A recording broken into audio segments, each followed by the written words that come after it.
Good morning, everybody. Today we're going to take a look at the 1916 Negro Championship Series between the Indianapolis ABCs and the Chicago American Giants.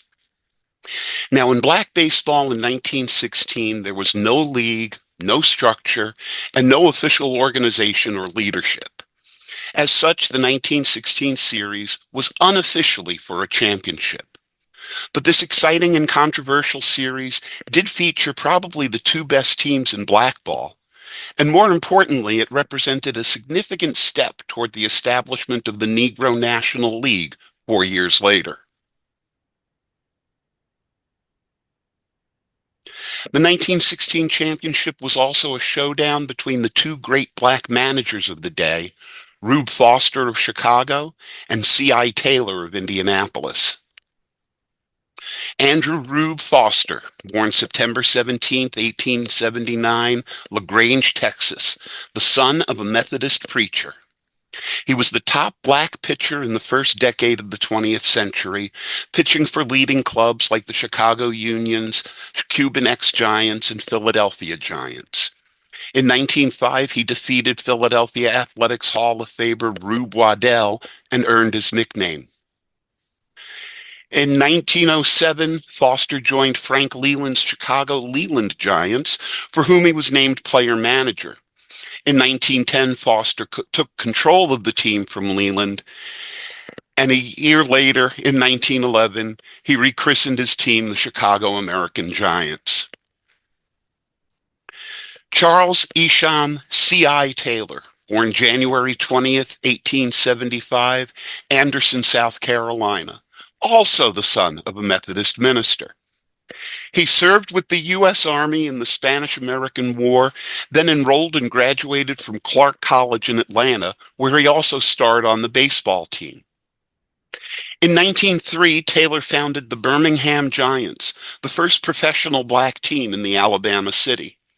The Giants recruited heavily from Southern black colleges, and Taylor would demonstrate a preference for educated ball players on his teams his entire career. The Birmingham Giants became one of the leading black teams in the South, even facing Foster's Leland Giants in a couple of games in 1909. Taylor's success in Birmingham led to a job in 1910 managing the West Baden Sprudels. Now, you're probably asking yourself, what in the world is a West Baden Sprudel? We'll start with the West Baden part. It's a town in the Springs Valley in southern Indiana, an area known for its mineral springs. There were two large resorts in the neighboring towns of West Baden and French Lick, the future birthplace of NBA legend Larry Bird.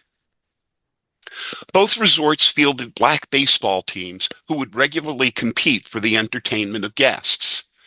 The French Lick team was called the Plutos, named after the Greek god of the underworld from which the recuperative waters sprang. And the West Baden Sprudels were named for the German word for mineral water.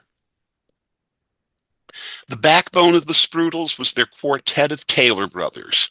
From left to right, third baseman Candy Jim Taylor, pitcher Steel Arm Johnny Taylor, second baseman and manager C.I. Taylor, and the youngest and best ball player of the bunch, Hall of Fame first baseman Ben Taylor. C.I. Sprudels regularly hooked up against Foster's Chicago American Giants, usually losing but holding their own against their big city rivals. In 1913, the American Giants participated in the first interregional black championship series, where they were defeated by John Henry Lloyd and the Lincoln Giants of New York. That same month, the Sprudels claimed a championship of their own, winning a series against the Indianapolis ABCs for the semi-pro championship of Indiana. That series led ABC's owner Tom Bowser to hire C.I. Taylor to take the reins of his ball club in 1914. Taylor brought most of his West Baden club north and combined them with the best holdovers from the ABCs to form the strongest black ball club the city of Indianapolis had ever seen. According to research by author Paul DeBono, the American Giants and ABCs met 20 times in 1914. The mighty Chicago side dominated the early season meetings,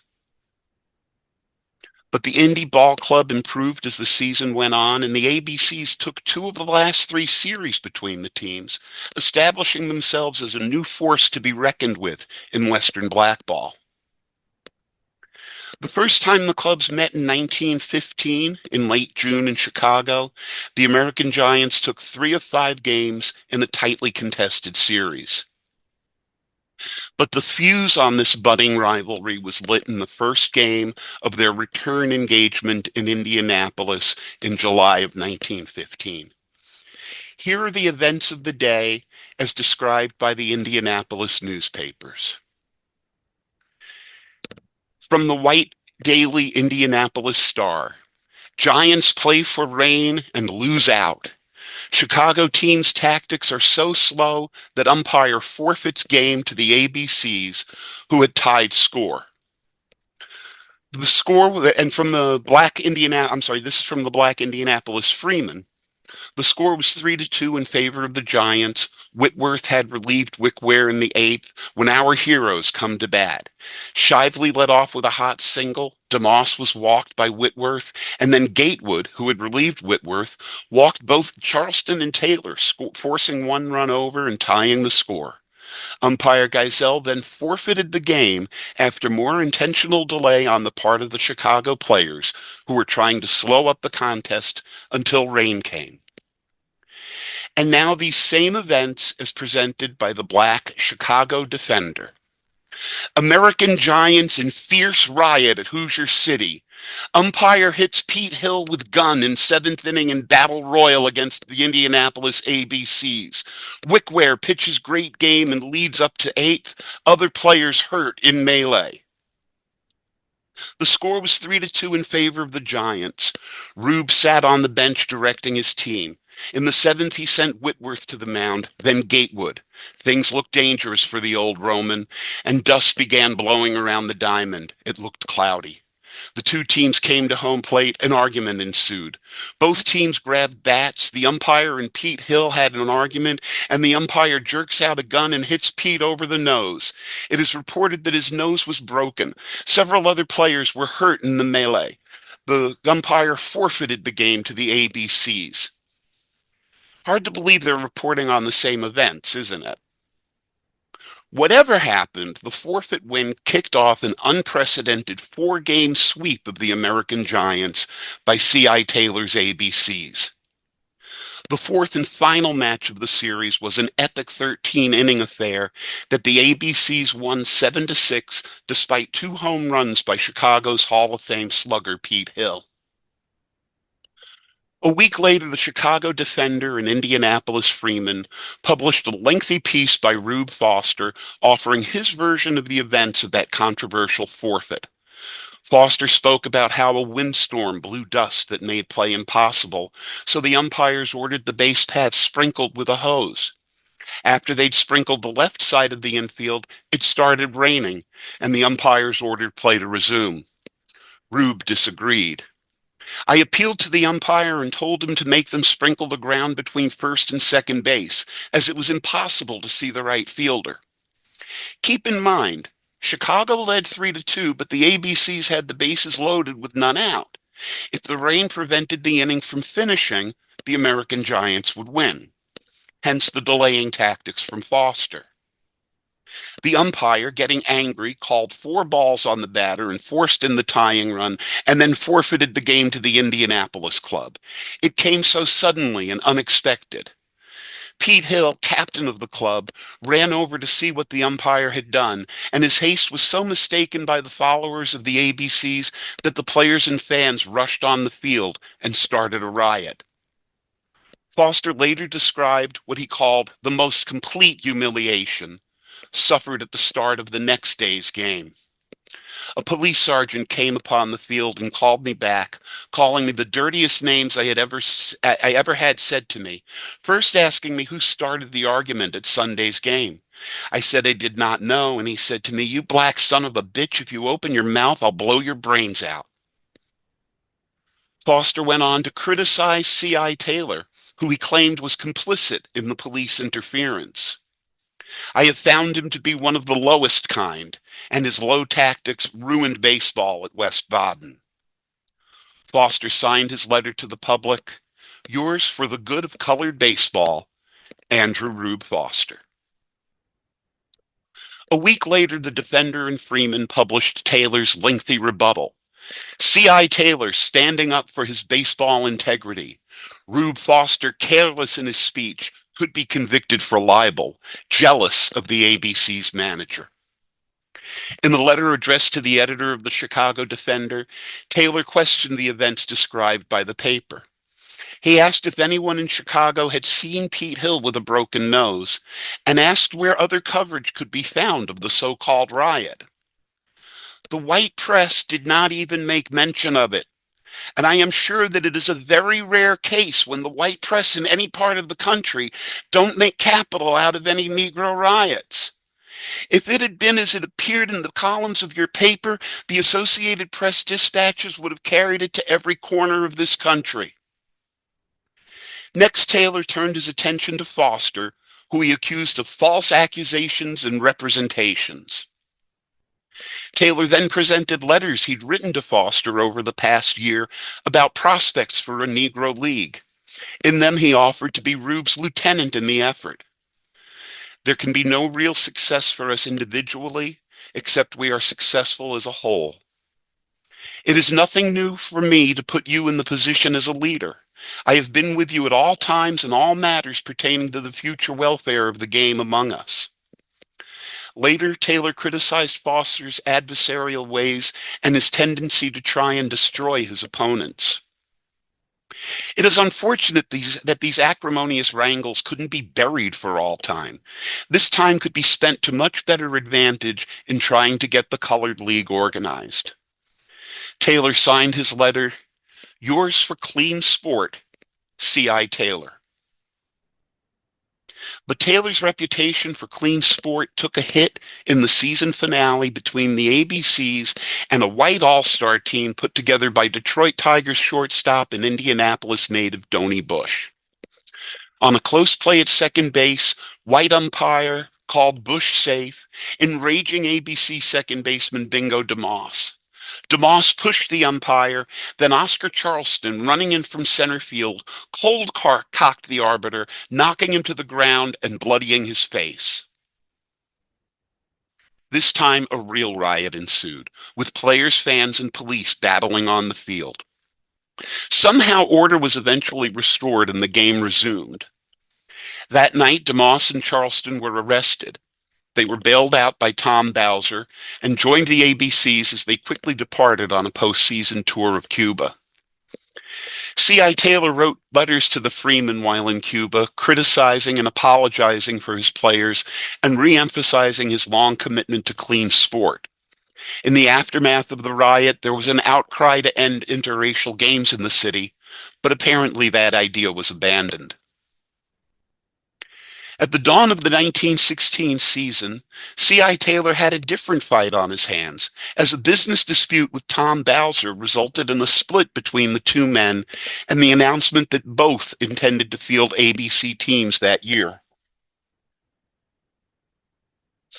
In June, the Chicago Defender bragged about the American Giants' decisive wins over the ABCs, but it was Bowser's club and not Taylor's.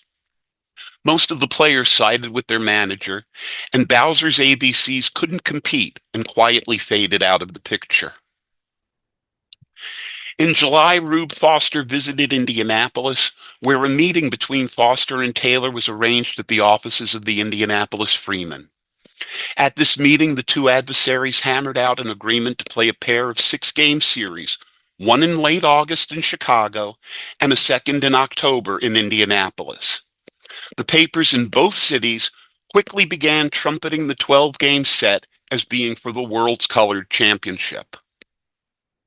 That claim would be strengthened when both teams defeated the visiting Lincoln Stars from New York, generally considered the best black team in the East. When the Lincoln Stars visited Indy in late July, their leadoff hitter and center fielder was none other than Oscar Charleston, who had jumped the ABCs for New York after spending the early season in C.I. Taylor's doghouse over the events of the previous October. The visit to his hometown was apparently enough to convince Oscar to jump back to the ABCs, and he remained in Indianapolis when the Lincoln Stars returned east.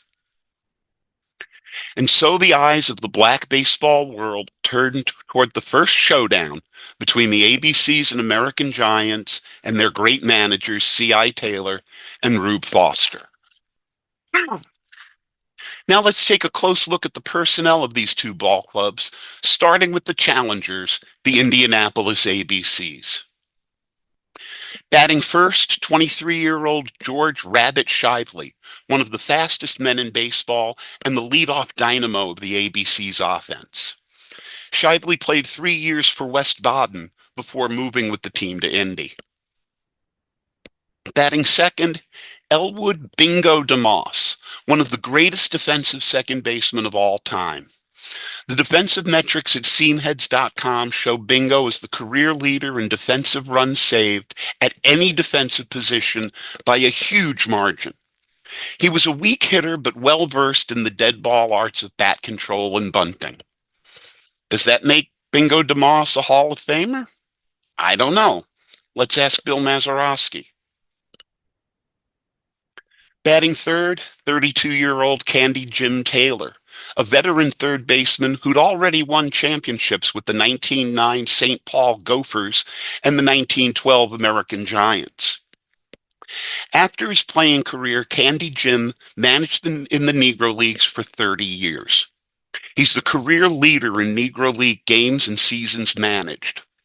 On a local note, among the 13 Negro League teams Taylor managed are the 1921 and 22 Cleveland Hate Stars and the 1926 Cleveland Elites.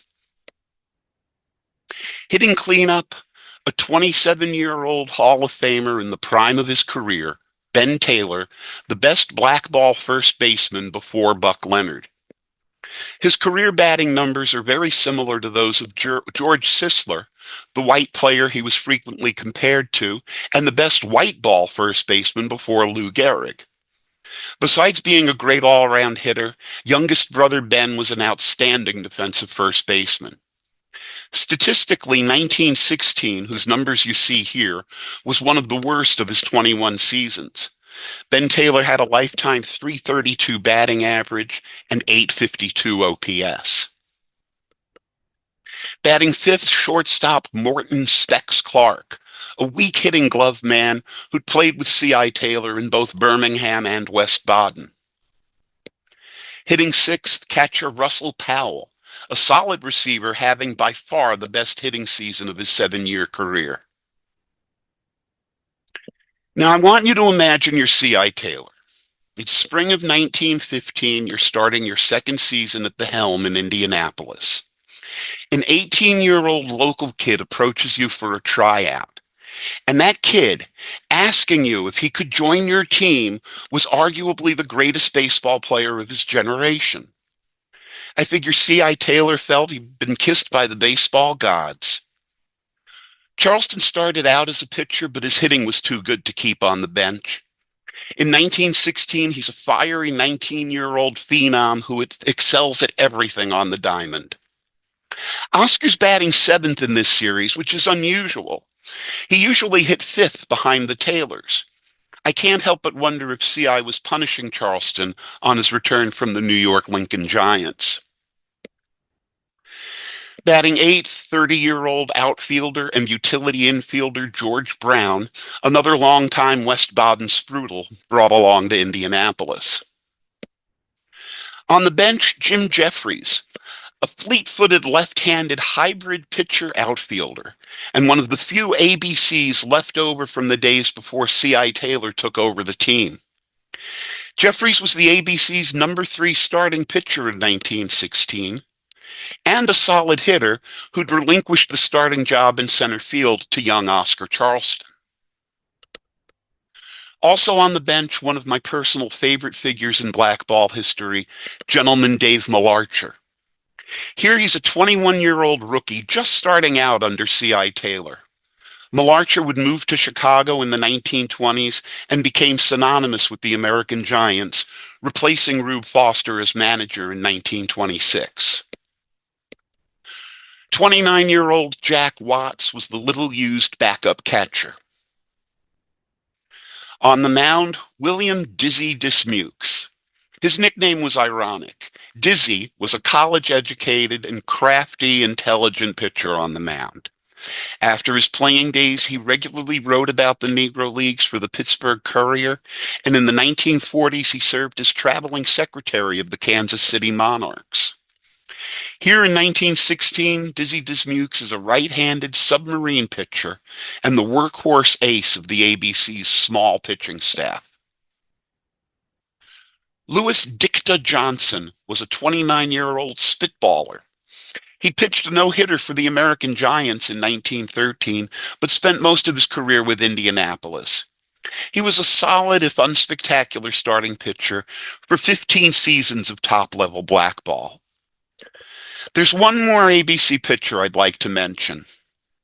Steel Arm Johnny Taylor, the second oldest of the Taylor brothers, was 36 years old in 1916 and at the end of his long career.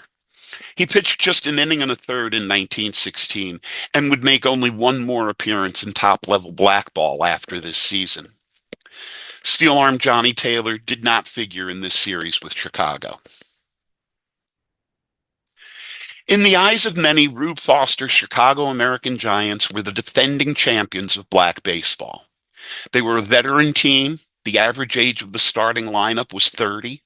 And unlike most of the ABCs, these players had plenty of experience in championship-level baseball. Leading off, Jesse Phantom Barber, a speedy leadoff man and regular with Chicago for most of the decade. He usually played outfield, but was versatile and played regularly at every position except pitcher and catcher during his career.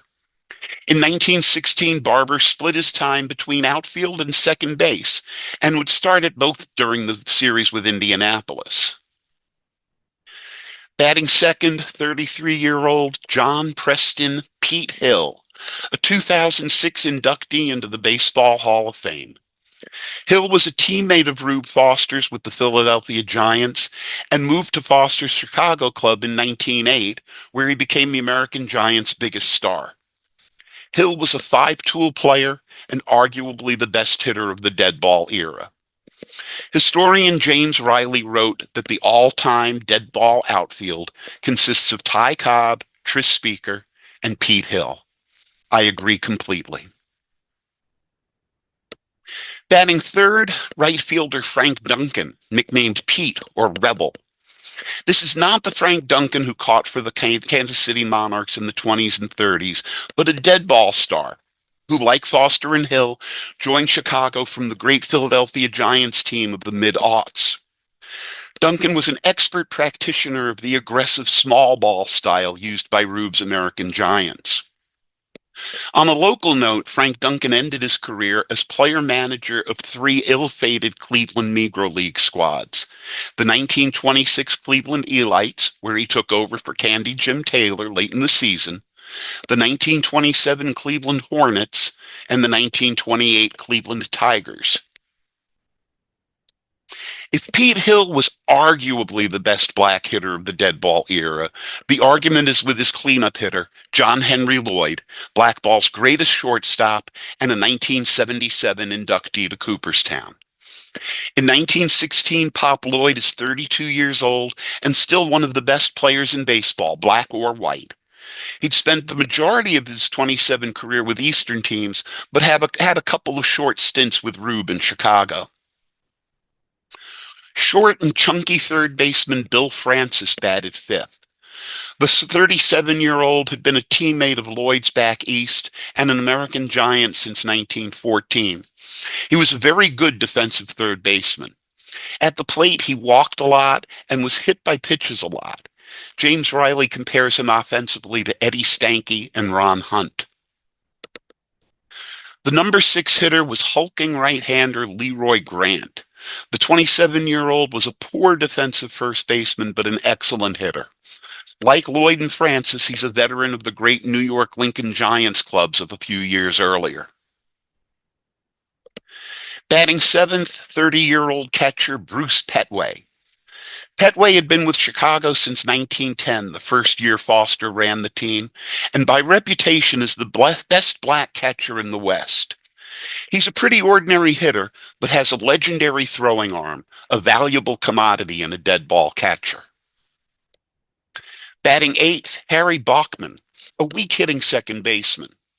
The stats at Seamhead suggest he was also a weak fielding second baseman.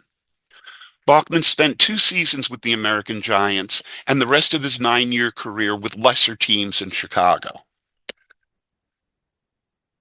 On the days when Jesse Barber started at second, Robert Edward Judy Gans started in left field.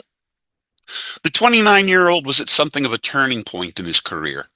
Up to this point, alternating his time between the American Giants and the New York Lincoln Giants, Judy Gans was a star, an outstanding hitter who batted third in the order for the legendary 1913 Lincolns.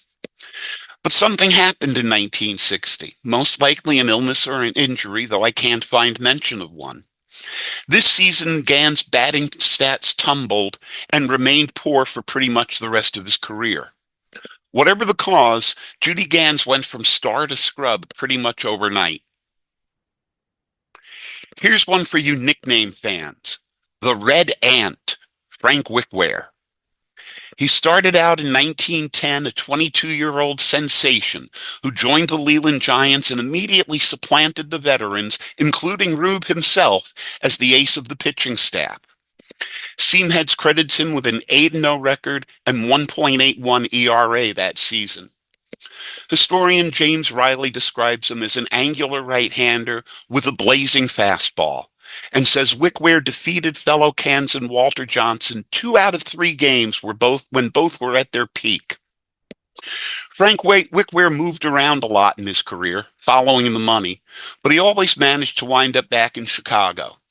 He made 4 appearances with the ABCs early in 1916, but as always, returned to Rube Foster's American Giants. Dick Whitworth was just 20 years old, a right-handed pitcher with a sinking fastball. He was sensational for several years, but finished by age 28. Tom Johnson was a solid but unspectacular starting pitcher, nicknamed College Boy or Schoolboy because he attended Morris Brown College in Atlanta. And so, with all that context behind us, let's finally dig into the games between the Indianapolis ABCs and Chicago American Giants for the 1916 Negro Championship. Game 1, Sunday, August 27th, 1916, Shoreling Park in Chicago. And it's just what you'd want in Game 1 of a championship series, a showdown between the aces, Dizzy Dismukes and the Red Ant, Frank Wickware. 2 walks, an error by shortstop Specs Clark, and a clutch 2-out single by Leroy Grant gave Chicago a quick 3-0 lead. Frank Wickware didn't allow the ABCs a hit until the 6th and was pitching a crisp 2-hitter through 8. In the top of the 9th, with Chicago leading 3-0, 2 singles and a hit batsman loaded the bases for Indianapolis with just 1 out. Morton Clark hit a double-play grounder that was bobbled by second baseman Bachman. A run scored on the error, and the bases were still loaded. With Russell Powell batting, Wickware's 1-2 delivery skipped past catcher Bruce Petway. Petway quickly recovered and threw a strike down to second, retiring the retreating Ben Taylor. John Henry Lloyd tried to double up DeMoss at third, but his throw skipped past third baseman Bill Francis. DeMoss then tried to score and collided violently at the plate with first baseman Grant covering. But Grant held on to Francis's throw and tagged out DeMoss to end the game. The wild 2-6-5-3 double play gave Chicago a 3-1 win and triggered another riotous scene involving the ABCs. DeMoss, enraged at being called out, punched home plate umpire Harry Gokel in the face, setting off another brawl. American Giants defeat Taylor's ABCs. Rowdyism on part of Indianapolis boys spoils contests. Visiting player strikes umpire Gokel. Quick action on part of Giants players averts serious clash. ABC's hard losers. Fans disgusted with Hoosiers' rough tactics. At least that's how the Chicago Defender reported it. For what it's worth, the Indianapolis Freeman, Indianapolis Star, and Chicago Tribune report on the game without mention of any incidents. For Chicago, 3 runs, 5 hits, 1 error. Indianapolis, 1 run, 4 hits, 1 error. The winning pitcher was Wickware, the loser Dismukes. This was originally scheduled as a doubleheader, but the second game was never played. As a result, only 5 series games were played in Chicago. Game 2 on Monday, Chicago leads the series 1-0. Spitballer Dicta Johnson for Indianapolis against Chicago's Dick Whitworth. According to the Indianapolis newspaper, C.I. Taylor was ejected from the game in the second inning. No details are provided, and the Chicago papers make no mention of the ejection. The starting pitchers dominated the first 6 innings. Dicta Johnson, no runs, 1 hit, 2 walks, 6 strikeouts. Dick Whitworth, no runs, 2 hits, 3 walks, 4 strikeouts. With the ABCs batting in the top of the 7th, with 2 outs and the bases loaded, Whitworth walked his counterpart Johnson to force in the game's first run. In the bottom of the 7th, Leroy Grant hit an RBI single, then stole second, stole third, and scored on Bruce Petway's sac fly. Chicago leads 2-1. Top of the 8th, Ben Taylor doubled and scored on Russell Powell's single. Game tied 2-2. Bottom of the 8th, Leroy Grant singles with the bases loaded and 2 out, driving in 2. Chicago leads 4-2. Grant has 5 RBIs through 2 games. Top of the 9th, ABC's threaten. 2 outs, George Brown on third, Bingo DeMoss on first, Candy Jim Taylor batting. Bruce Petway throws out DeMoss, stealing second to end the game. It's the second game in a row that ends with DeMoss thrown out on the bases. To the best of our knowledge, no one got punched this time. C.I. Taylor chased by umps at Chicago. ABCs are beaten. For Chicago, 4 runs on 5 hits and 2 errors. The ABCs, 2 runs on 8 hits and no errors. The winning pitcher, Dick Whitworth. The losing pitcher, Dicta Johnson, who struck out 7, walked 3, and hit 3. The American Giants lead the series 2-0. Game 3 on Tuesday, Jim Jeffries pitching for the ABCs, Tom Johnson for Chicago. Some games in this series were covered by the papers in depth, and others barely at all. This Tuesday afternoon affair is one of the latter. The ABCs scored 3 in the 9th off reliever Wickware to earn a 7-4 victory. The big hit was Candy Jim Taylor's long fly to left center that Jesse Barber misplayed for an RBI triple. Indy shortstop Specs Clark was the batting star, going 3 for 5 with a walk, 2 runs scored, and 3 driven in.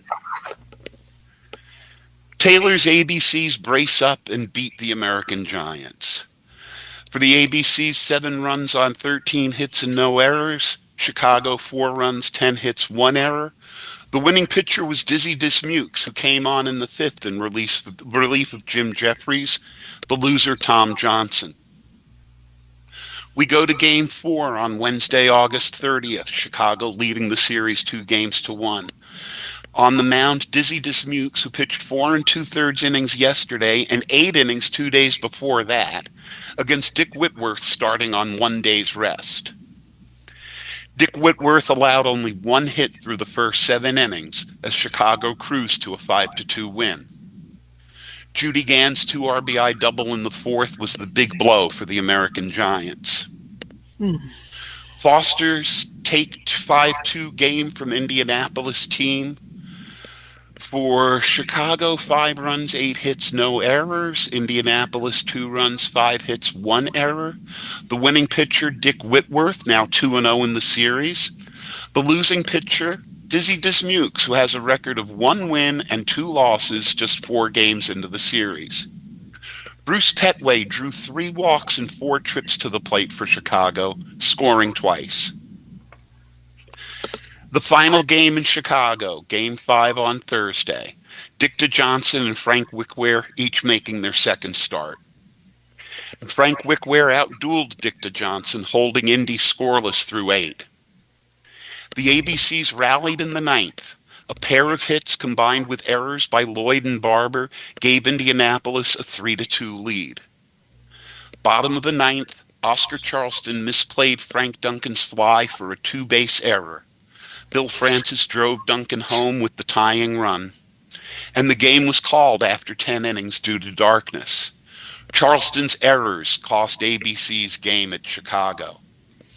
For the ABCs, 3 runs, 8 hits, 5 errors. The American Giants, 3 runs, 10 hits, and 3 errors. John Henry Lloyd went 4 for 4. Leadoff hitters Rabbit Shively and Jess Barber each had 3 hits and a walk. The series ended Chicago 3 wins, Indianapolis 1 win, and there was 1 tie. And the Chicago defender had little doubt what that meant. Again, the championship of the world.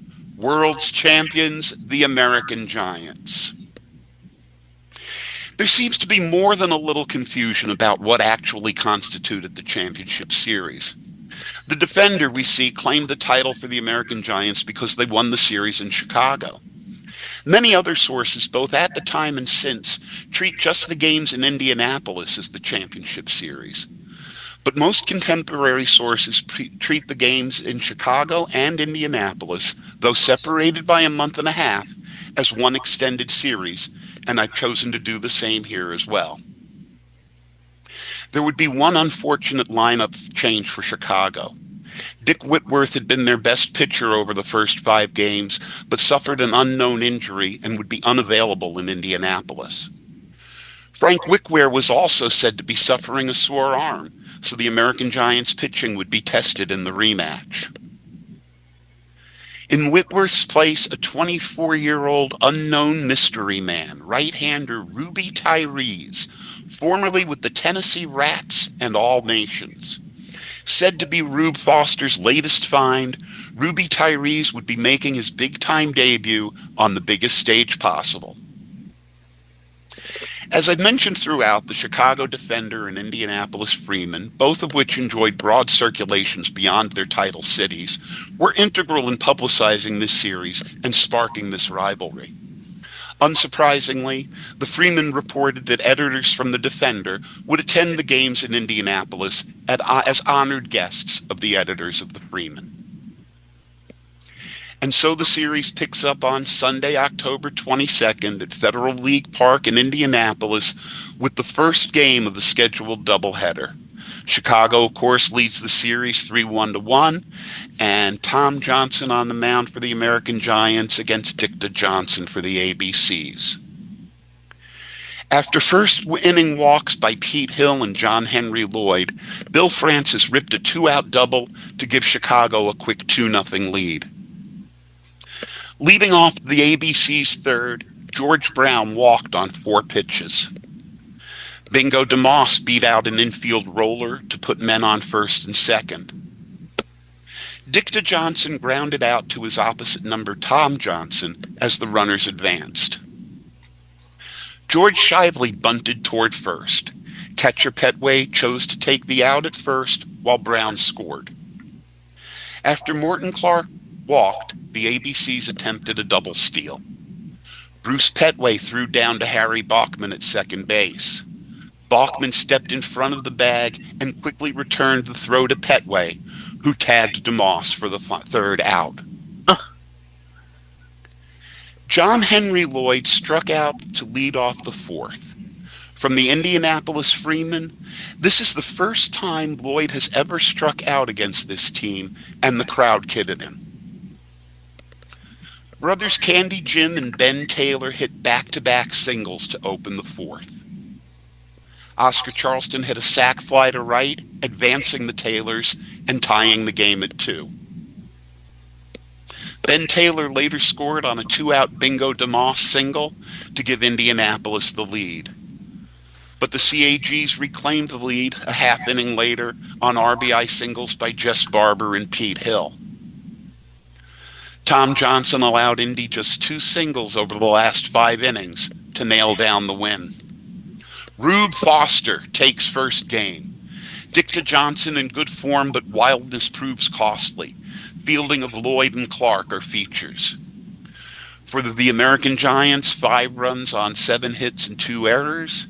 Indianapolis, 3 runs, 6 hits and 2 errors. The winning pitcher, Tom Johnson, he's 1-1 in the series. The loser, Dicta Johnson, falls to 0-2.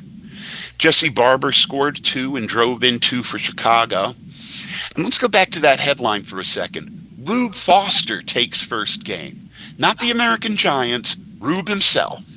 You frequently find the newspapers in both cities describing these games as a personal clash between Rube and CI. The Freeman was renowned for its illustrations, and their Game 1 coverage included this remarkable action photo of Pete Hill connecting for a single in the 5th inning. There was another famous photo taken that day, this pregame shot of the 2 managers. Unsurprisingly, the other 2 gentlemen in the photo are Indianapolis newspapermen. And in the second game of that Sunday doubleheader, Rube Foster's find makes his debut. Ruby Tyrese on the mound for Chicago against Jim Jeffries for Indy. But the game was called due to darkness in the middle of the 4th, with Chicago ahead 3-0. This was Indy right fielder George Brown's last appearance in the series. From James Riley's encyclopedia, quote, in 1916, Brown inexplicably left the team during the playoffs against the Chicago American Giants in October and went home to Metropolis, Illinois, end quote. Pitcher outfielder Jim Jeffries would play in right field the rest of the series. Game 7 restarted from the beginning on Monday. Federal League Park in Indy, Chicago leading the series 4-1-1. Another showdown between the staff aces, Fireball Wickware versus Submariner Dismukes. Leading off the second for Chicago, Bill Francis worked Dizzy Dismukes for a walk. But Dismukes picked off Francis for the first out. The second batter, Bruce Petway, also drew a walk off Dismukes, and was also picked off first by the crafty right-hander. Judy Gans then became the 3rd consecutive batter walked by Dismukes, and he was thrown out stealing by catcher Jack Watts. 3 batters, 3 bases on balls, and no runner reached second base. In the 6th inning, Jack Watts' little finger on his throwing hand was broken by a John Henry Lloyd foul tip. Watts was only playing because the regular catcher, Russell Powell, suffered a sprained finger in the second game Sunday. Powell replaced the more seriously injured Watts and would catch the rest of the series for Indy despite the ailments. Through 7 innings, the 2 aces were each throwing shutouts, supported by excellent defense. Brilliant glove work from Pop Lloyd and the ABC's keystone duo of Bingo DeMoss and Morton Clark received praise from multiple newspapers. Specs Clark led off the 8th with a single, but was picked off first by Wickware. But the Taylor brothers followed with 2 more singles, putting runners at the corner with 1 out. Oscar Charleston flew out to right fielder Frank Duncan, too shallow to advance the runners. But Jim Jeffries singled past Lloyd to drive in Candy Jim Taylor with the only run Dizzy Dismukes would need. 9 innings pitched, 3 hits, no runs, walked 5 but picked off 2 of them, and struck out 2. In a classic pitcher's duels, Jeffries' single gives ABC's game. For the ABC's 1 run on 10 hits and 3 errors, American Giants no hit runs, just 3 hits and no errors. Dismukes the winner, takes his record to 2-2. Frank Wickware the loser, he falls to 1-1. Game 8 on Tuesday. Chicago leading the series 4-2 with that one tie. Ruby Tyrese against Dicta Johnson. Jim Jeffries led off the ABC's third with a base hit. Dicta Johnson's sacrifice moved him to second, and he scored on a single to left by Morton Clark. In the fifth, Bingo DeMoss hit a long drive to right, but was caught at the plate trying to stretch his hit into a home run. Bingo was nailed by a perfect relay, Frank Duncan to John Henry Lloyd to Bruce Petway. I'm not certain how many times Bingo DeMoss has been retired on the bases in this series, but it is becoming something of a motif. Meanwhile, Dicta Johnson was silencing the American Giants' bats, allowing just 3 singles through 6. It had been 18 innings since Chicago last scored a run. In the top of the 7th, Rube Foster took up his position in the first base coach's box. On the way there, he picked up a stray baseball glove and put it on his hand. ABC's first baseman Ben Taylor objected to the glove and told the first base umpire to make Foster remove it. The umpire asked Rube to remove the glove. Rube asked the umpire what rule of baseball he was violating. Failing to get a satisfactory answer, Rube took his beef to the umpire-in-chief at home plate. "What rule am I violating?" asked Rube. The umpire admitted there was no specific rule being broken, but remained firm that Foster should remove the glove. The back and forth continued for some time until the umpire finally told Rube to either remove the glove or leave the coach's box. Rube chose the latter, but took his team off the field with him and refused to continue the game. Rube Foster was a complicated individual. He was a great leader and a remarkable organizer whose tireless and selfless efforts made Negro League baseball a reality. But he was also a fierce competitor who hated to lose, and he could be petty, pedantic, self-righteous, and full of what I like to call his rudeness when his superiority was threatened. Foster withdraws team from field. Manager of American Giants becomes obstinate, and third game of series is forfeited to ABC's. Locals had the lead. The ABC's 1 run, 5 hits, and 1 error. American Giants no runs, 3 hits, no errors. Indianapolis awarded a 9-0 forfeit win. Dicta Johnson, the winner, he goes to 1-2. The loser was Ruby Tyrese, 0-1 on the series, and Chicago's lead has been cut to 1 game. It rained on Wednesday, so Game 9 waited until Thursday. Chicago leading the series 4-3 with that one tie. Tom Johnson on the mound against Dizzy Dismukes for the ABCs. And Dismukes notched his 3rd victory of the series, scattering 7 hits in Indy's 8-2 win. Oscar Charleston went 4 for 4 in the contest with 3 RBIs and 2 runs scored. Right fielder Jim Jeffries threw 2 runners out on the bases, one at third and another at home plate. ABC's gained big lead over rivals. Taylor's men annex 4th game of series for colored title, 8-2. Next contests will be played Sunday. For the ABC's, 8 runs, 12 hits, and 2 errors. American Giants, 2 runs, 7 hits, 1 error. Dismukes the winner, he goes to 3-2. Tom Johnson, the loss, falls to 1-2. And remarkably, C.I. Taylor's ABCs had pulled even with Foster's American Giants at 4 wins apiece, plus the 1 tie. To maximize publicity and profits, it was announced after Thursday's game that the series would conclude with a doubleheader on Sunday to decide the colored championship of the world. From the bottom line of this ad, bleachers 25 cents, grandstand 40 cents, boxes 50 cents, first game called at 1:30. Game 10, Sunday, October 29th at the Federal League Park with the series tied up at 4 apiece. And though Frank Wickware hadn't started since Monday, Ruby Tyrese gets the nod for Chicago. There's little doubt that Wickware's arm troubles played into the decision. And for Indianapolis, Iron Man Dizzy Dismukes, making his fifth start in the 10-game series, he also won a game in relief. The American Giants' first three batters, Jesse Barber, Pete Hill, and Frank Duncan, all singled off Dismukes. Barber scored on Duncan's hit. Hill later came in on a sac fly by Leroy Grant. 2-0 American Giants. Bottom of the third, Chicago up 3-1. Morton Clark earns a base on balls off Tyrese to start the inning. Candy Jim Taylor singles. Center fielder Hill overthrows third baseman Francis, allowing Clark to score and Taylor to take third. After brother Ben grounds out to Tyrese, Oscar Charleston rips a triple to left to tie the game at 3.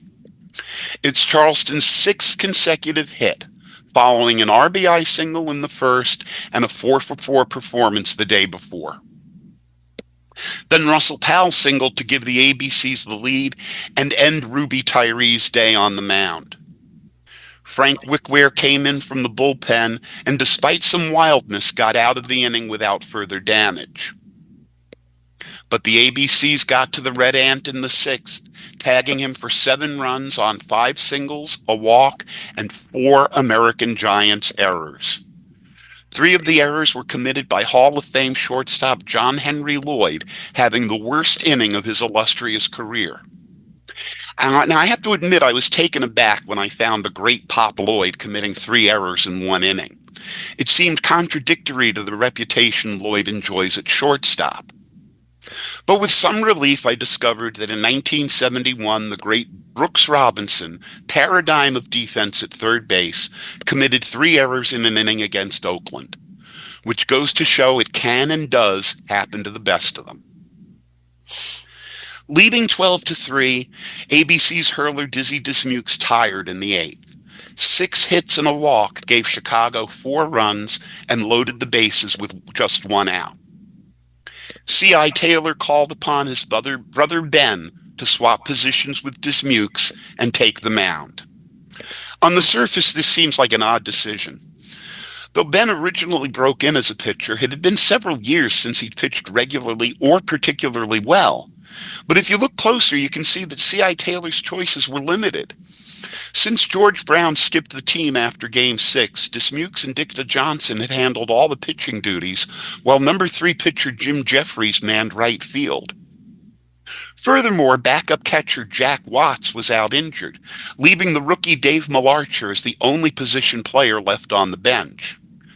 Apparently, C.I. preferred his brother Ben on the mound and Dismukes at first over Jeffries on the mound and Malarcher or a pitcher in right. Catcher Russell Powell made Ben Taylor's job a lot easier by picking Bruce Petway off third for the second out. Then Jess Barber grounded weakly to second, and Ben was out of the jam. Down 5 runs, the American Giants staged one last comeback attempt in the 9th. With 2 outs and Frank Duncan on first, Bill Francis walked. Then Harry Bachman singled to center to load the bases. Bruce Petway walked to force in a run, and the tying run was coming to the plate. But Judy Gans grounded to Clark, and the ABCs prevailed 12-8. The umpires ruled it was too late to start the scheduled second game. The ABCs led the series 5-4 with 1 tie. For the ABCs, 12 runs on 15 hits and 1 error. American Giants, 8 runs, 14 hits, 7 errors. The winning pitcher, Dismukes, he goes to 4-2. The losing pitcher, Ruby Tyrese, falls to 0-2. And by modern rules, Ben Taylor picked up a save. Naturally, the competing cities had different takes on what had transpired. The Indianapolis Freeman proudly proclaimed the ABC's world champs with a banner headline. While the Chicago Defender refused to recognize the American Giants' forfeit loss in Game 8 and declared the series tied and the championship undecided. The controversy continued for several weeks on the pages of the Defender. In a tiresome series of articles, Rube Foster presented his side of the story, declaring that the forfeit was unjust, the series unfinished, and no one the champion. He called C.I. Taylor disobedient and not a man of his word, while complaining that he and his ball club were treated unfairly at every turn. C.I. Taylor didn't bother to reply this time, choosing to let the results speak for themselves. The obvious choice for series MVP, Dizzy Dismukes.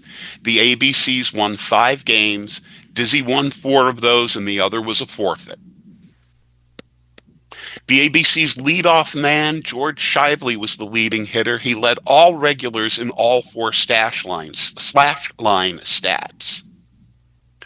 And Chicago's leading hitter was John Henry Lloyd.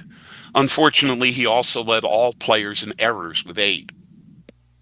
And here are the other statistical leaders in the 10-game series. Shively led in hits. Candy Jim Taylor and Pete Hill each scored 7 runs. Leroy Grant drove in 10 in the 10 games. Jess Barber hit 3 doubles. Candy Jim and Oscar Charleston 2 triples. There were no home runs in the series. The ERA leader was Dick Whitworth, and he was certainly missed by Chicago in the second half of this series. Frank Wickware led in strikeouts with 20, and Dizzy Dismukes led in whip by 1 percentage point over Wickware. There's another table I'd like you to look at to put this series in context. These are the top 20 position players and wins above replacement in the dead ball era. And here I've highlighted the men on this list who played in this 1916 series. 5 ABCs in red, 5 American Giants in blue, fully half the list, including the top 2 in Chicago teammates Pete Hill and John Henry Lloyd. But the real legacy of the 1916 championship series was the impact it had on the formation of the Negro National League just 4 years later. For the first time, there was a viable rival to the American Giants for Western blackball supremacy. More importantly, there were 2 teams less than 200 miles apart, very talented and evenly matched, with passionate fan bases and an attentive local press. This was a real intercity rivalry and a major step toward the viability of a Negro baseball league. The homeless Cuban Stars were another strong Western club, and the St. Louis Giants would take big steps forward in the coming seasons. Rube Foster was instrumental in getting the Detroit Stars up and running in 1919, and a year later the All Nations would morph into the Kansas City Monarchs. Together, these 6 teams formed the backbone of the Negro National League, founded by Rube Foster in 1920. C.I. Taylor did indeed serve as a lieutenant to Rube Foster, and his ABCs were a leading team in the league's first 2 seasons. Unfortunately, C.I. passed away from pneumonia in February 1922 at the age of 47. His mighty Indianapolis ABCs continued for 5 years of decline before folding in 1926. My sources for this presentation include 2 amazingly researched books by Paul DeBono that just formed the informational backbone for this presentation. Jeremy Beer's biography of Oscar Charleston, James Riley's indispensable biographical encyclopedia, and Dixon and Hannigan's photographic history is the first place I read about this series some 30 years ago. Websites used included Agate Type and the Sabre Bio Project. Statistics came from Seamheads, and stats for the series were compiled with the generous assistance of Larry Lester. Clippings came from the Defender and Freeman from Microfilm, Chicago and Indianapolis dailies from newspapers.com, and oddly enough, the 1915 Indianapolis Freeman can be found on Google News. I'd like to thank our collaborators, Lifeline Sports, the Community Cup Classic, Panache 5, the partnership, Cuyahoga County Public Library, South Euclid Lyndhurst Branch, and yours truly. And special thanks to our most valuable partner, Cuyahoga Arts and Culture.